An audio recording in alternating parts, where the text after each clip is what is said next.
Perang di sekitar Iran telah mendapatkan simbol baru kekuatan dan tekanan.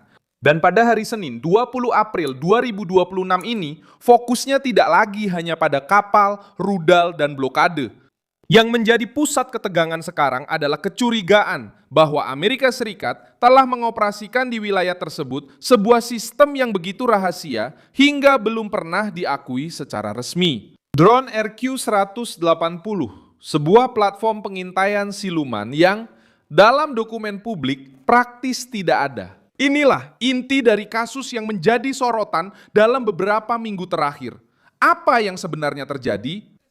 Pada tanggal 18 Maret, gambar yang diambil di Larissa, Yunani, menunjukkan sebuah pesawat sayap terbang mendarat di pangkalan setempat. Berita tersebut pertama kali muncul di portal Yunani On Larissa yang menyebut pesawat itu sebagai B2. Namun, bentuk pesawat, roda pendaratan, dan detail yang terlihat membuat para analis spesialis mengarah pada kesimpulan lain. Itu tampak jauh lebih mirip dengan RQ-180 yang misterius atau suatu pengembangan langsung darinya. Siapa yang ada di pusat semua ini? Angkatan Udara Amerika Serikat, Northrop Grumman, analis pertahanan, dan di latar belakang, Iran yang menjadi target potensial dari pengawasan yang jauh lebih mendalam daripada yang dikatakan selama ini. Detail yang menentukan adalah bahwa Larissa sudah menjadi titik yang digunakan oleh pasukan Amerika, termasuk untuk operasi dengan MQ-9 dan Reaper. Hal ini mengubah gambar yang awalnya hanya menarik menjadi sesuatu yang lebih serius. Sebuah indikasi konkret bahwa aset yang sangat sensitif mungkin telah dipindahkan ke posisi terdepan, cukup dekat untuk mendukung misi yang terkait dengan konflik. Dan bagaimana reaksi Washington dengan bungkam? Sampai sekarang, pejabat Amerika belum mengonfirmasi atau menjelaskan secara resmi keberadaan pesawat tersebut. Pada titik inilah entra a pergunta mais importante. Bagaimana drone ini akan berperan dalam konflik tersebut? Jawabannya sederhana. Iran masih mempertahankan ancaman nyata dengan peluncur rudal bergerak, posisi bawah tanah, dan kemampuan untuk menyebarkan target di area yang luas. Para ahli yang diwawancarai dan dianalisis oleh The War Zone menyoroti bahwa masalah utama Amerika Serikat dan Israel bukan hanya menyerang, tetapi juga dengan cepat menemukan di mana peluncur berada sebelum mereka menembakkan rudal. Tantangan ini semakin besar karena banyak kendaraan bisa terlihat seperti truk biasa, berpindah posisi dengan cepat, dan bahkan beroperasi di dekat struktur yang diperkuat atau bawah tanah. Bahkan setelah berminggu-minggu serangan, Associated Press mencatat bahwa aparat militer Iran masih mampu menimbulkan kekacauan regional, serta dampak politik dan ekonomi. Jadi, apa sebenarnya RQ-180 dalam skenario ini? Bukan pembom, tapi mata yang nyaris tak terlihat. Analisis terbaru menunjukkan bahwa pesawat yang terlihat di Yunani memiliki bukaan elektrooptik besar di bawah badan pesawat yang mampu mengamati medan dan cakrawala dalam sudut yang luas. Pendapat para ahli adalah bahwa sistem ini dapat menggabungkan sensor visual, radar apertur sintetis, dan radar penunjuk target bergerak di darat. Jika diterjemahkan ke dalam bahasa yang sederhana, sistem ini berfungsi untuk menemukan pergerakan, mengikuti perpindahan, mengidentifikasi pola, melihat siang atau malam, dan membantu membedakan target asli dari umpan. Inilah jenis kemampuan yang mengubah permainan dalam perang, di mana musuh bergantung pada mobilitas dan kejutan.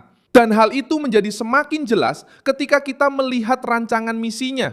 Analisis teknis itu sendiri menunjukkan bahwa dengan terbang di ketinggian tinggi, platform ini dapat melakukan orbit pengawasan dari jarak jauh, menjaga cakupan terus-menerus di suatu area tanpa harus secara jelas masuk ke pusat bahaya. Sensor-sensor juga dapat menangkap emisi radio dan melacak sumbernya di daratan.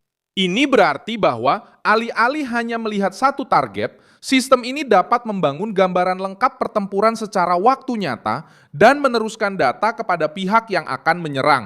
Singkatnya, pertama dia menemukan, lalu dia mengikuti, kemudian dia memberikan data ke rantai serangan. Itulah mengapa drone ini menarik begitu banyak perhatian. Bukan karena meledak, tapi karena membuat serangan pihak lain jauh lebih akurat.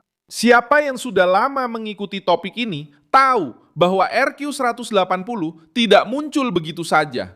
Aviation Week sudah membahas pada tahun 2013 tentang sistem pengintaian siluman rahasia berskala besar yang terkait dengan Northrop Grumman. Pada tahun 2020, jaringan yang sama menerbitkan bahwa kemungkinan foto pesawat tersebut telah muncul di atas California dan menyebutkan julukan seperti Great White, Bat, dan Cikaka. Selain mengaitkan simbol tersebut dengan skuadron pengintaian yang disebut-sebut sebagai bagian dari struktur ini, artinya pesawat tersebut bukanlah pesawat yang baru diciptakan sekarang.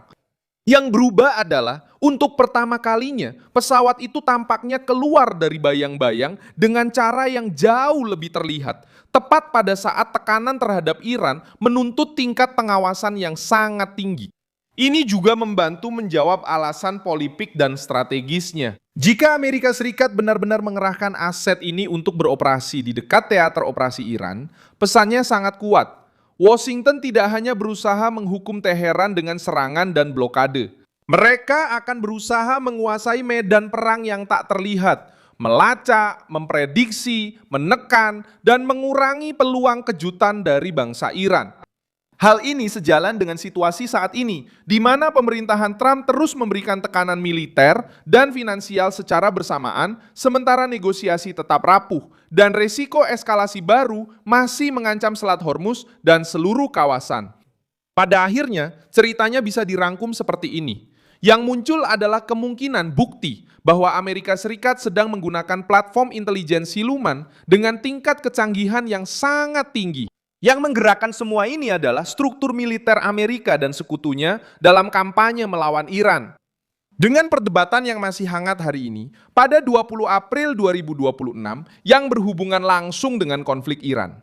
Bagaimana cara kerjanya? Itu akan dilakukan melalui pengawasan canggih, pelacakan target bergerak, dan integrasi dengan serangan. Dan mengapa hal ini begitu penting?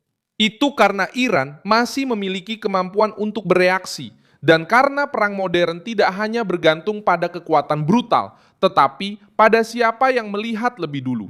Jika penafsiran ini benar, yang terbang di atas Iran bukan hanya sebuah drone. Itu adalah peringatan diam-diam bahwa perang telah memasuki tahap yang lebih dingin, lebih teknis, dan lebih kejam.